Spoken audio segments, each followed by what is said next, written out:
नमस्ते प्रणाम। हम किरण शर्मा, हम मंजू शर्मा अपना यूट्यूब चैनल पर सबके स्वागत करै छी। नमस्ते प्रणाम। हमहू अपना यूट्यूब चैनल पर स्वागत कर छी। प्रणाम कर छी सब दीदी भाईजी के प्रणाम, फैमिली के प्रणाम करै छी। फैमिली के प्रणाम कर छी। हम दुनू देवरानी जेठानी जाइ छी आई परिछन गीत गाबो। अहाँ सब जरूर सुनब, कमेंट करके जरूर बताए। बहुत प्यारा सा परिछन गीत छै। जब दुल्हा आबै छै शादी करे के लेल ससुराल में तब परिछन होइ छै, तब ये गीत गावल जाइ छै। अहाँ सब जरूर सुनब, कमेंट करके जरूर बताए और अहाँ सब प्यार आशीर्वाद खूब देब और शेयर ज्यादा जरूर करब। दुल्हा जब अबै छथिन दूरा पर, बेटी वाला के दूरा पर अबै छथिन तब पहिने कन्या के माय आ 5टा दाई माई सब चाची सब मिल के परिछन जाइ छथिन दुल्हा के पहले कर। त कन्या के माई के आस रहै छथिन कि पहिने जमाई के देखबै त केहन जमाई हेथिन, सुंदर आ खराब। जरूर आस लगा के बैसल रहै छथिन। कमेंट करके गीत के माध्यम से अहाँ सबके सुनाबे जा रहल छी, अहाँ सब जरूर सुनब। परिछन चलियौ सखी सुंदर जमैया रे सोहाबन लगे। परिछन चलियौ सखी सुंदर जमैया हे सोहाबन लगे। बरछथिन दुआरे पखार हे सोहाबन लगे।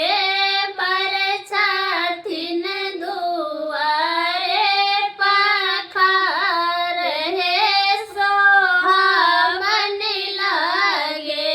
परिछन चलियौ सखी सुंदर जमैया हे सोहाबन लगे।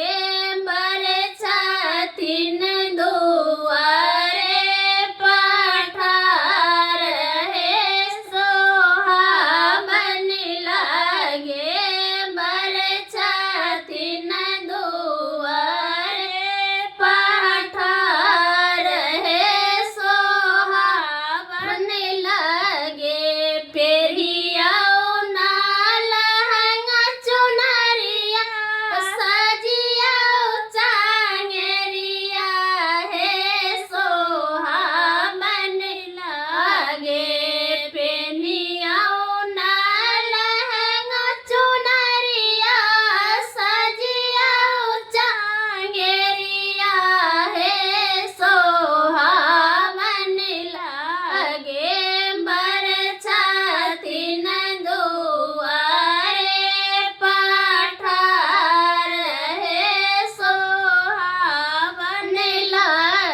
कहलखिन बड़ बड़ सुंदर है, त कनियो के माई के तब असरा जुड़ा गेलखिन बड़ बड़ सुंदर छे। सब कोई त कह देलखिन। त सखी सब कथी कहै छथिन? सखी सब कहथिन अगर बड़ के हमहू सब जे चिकन कह देब त बड़ त भैंस जेती।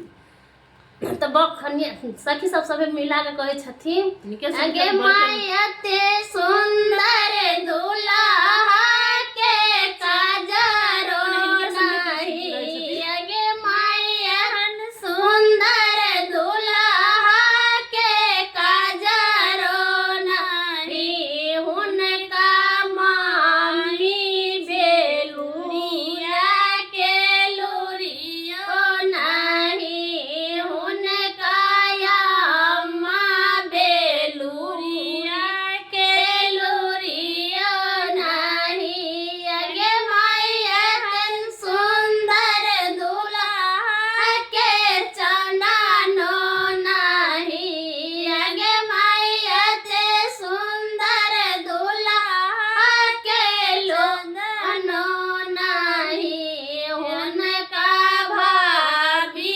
छिनरिया के लुरियो नहीं, हुनका भाभी छिनरिया के लुरियो नहीं। केहन लागल अहाँ सबके गीत जरूर कमेंट बॉक्स में कहब।